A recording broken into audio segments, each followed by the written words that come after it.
Hi! Welcome back to my channel. For this video, ituturo ko sa iyo kung paano lagyan ng highlight ang Facebook profile mo. So the first step is to go to your profile. And then, i-click mo yung tatlong dots sa gilid. Then, i-click mo yung story achieve.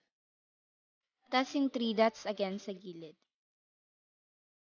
Now, you can create a highlight. Lalabas lahat ng mga achieve stories mo. Then, pili ka lang na gusto mong i-highlight mo.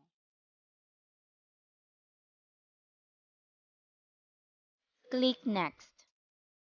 Then, you can add a name or a title sa napili mong highlight story.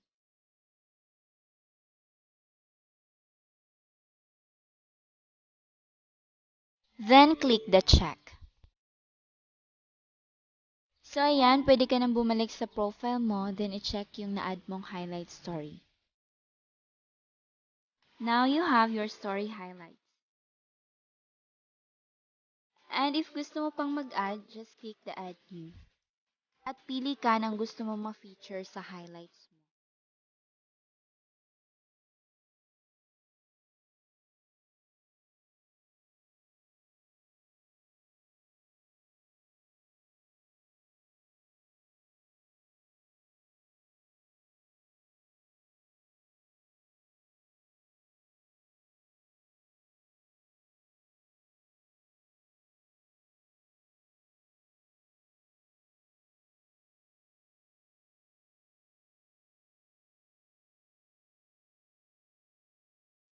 Now, you have your story highlights.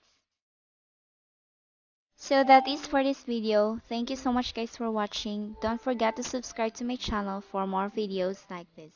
Thank you!